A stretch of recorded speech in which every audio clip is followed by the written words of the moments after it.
Raul, as usual, you leave a hard act to follow. I think I'll just sit down and let that be the moment.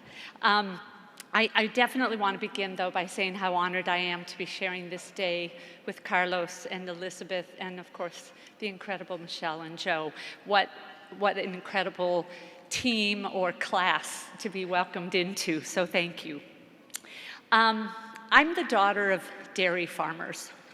My grandparents and great-grandparents on both sides, all farmers. The only people more stubborn than independent filmmakers are small family farmers.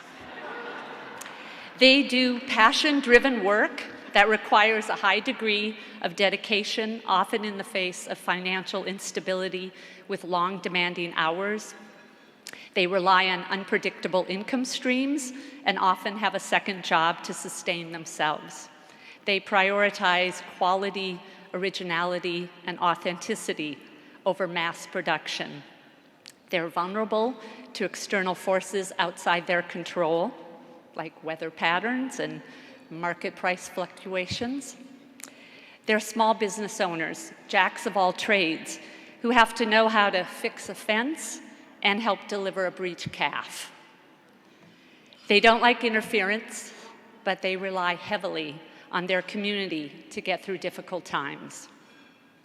They're persistent as hell, assiduous, constantly adapting. I'm sure no one in this room can relate. To survive, small family farmers have had to find different ways of working and getting to their audience, the consumers. In the 1980s, that same survival instinct drove the founders of ITVS to organize for almost a decade to create this public policy miracle, which must have felt unfathomable at the outset. If ITVS were founded today, however, it's safe to say the goal would not be to secure federal funding to make only 90-minute documentaries.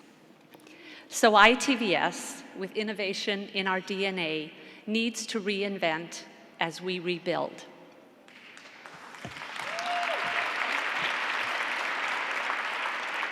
We need to answer the most urgent question: how do we get these immaculate, essential stories made in the public interest, as Joe and Michelle just so eloquently mentioned? How do we get them to where audiences are now?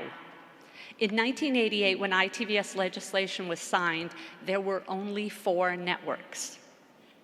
Today, in a radically different landscape, we can't afford to leave tens or hundreds of millions of viewers behind because they don't regularly watch feature-length documentaries. Like farmers, our essential stories need to get into their food chain, AKA on platforms, social media feeds, in formats that audiences take in and trust. So while the Corporation for Public Broadcasting may be winding down, ITVS and Independent Lens are doubling down.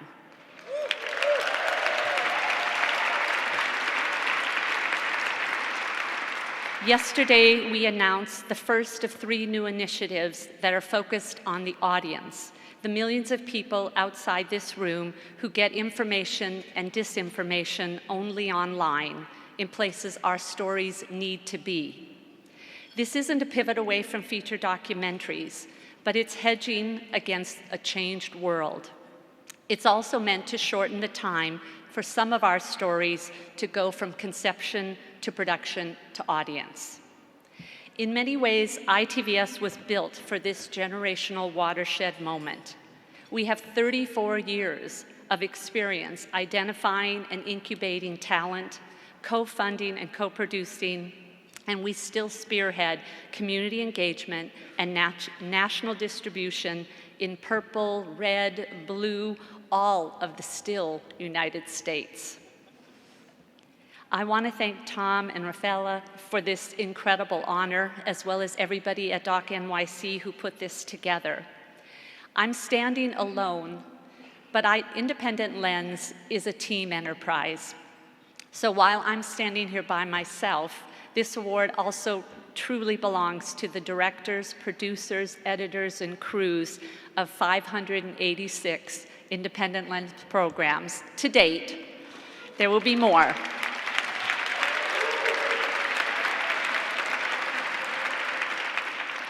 It's basic math.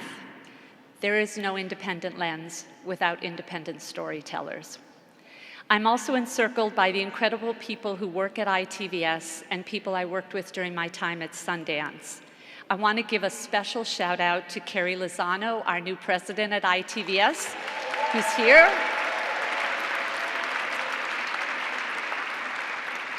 To Jim and Lisa and Roy and Eric and all the exceptional colleagues I am so honored and fortunate to work with every day, and especially to my brother from another mother, Noland Walker. For those of you who don't know Noland, I'm sorry, because you really should know him. He makes everything smarter and he makes every day of my job better. Longtime ITVS president Sally Pfeiffer helped midwife the series with PBS, and then she gave me the opportunity to build without fences while she led ITVS to incredible heights, and I want to thank her for that. Journalist John Green said, "Events don't change history, ideas do." So we'll keep looking for ways to make the most out of this very disruptive moment. It took the founders of ITVS 9 years to create ITVS. It's going to take a lot longer to get rid of us and stop us. Thank you all very much.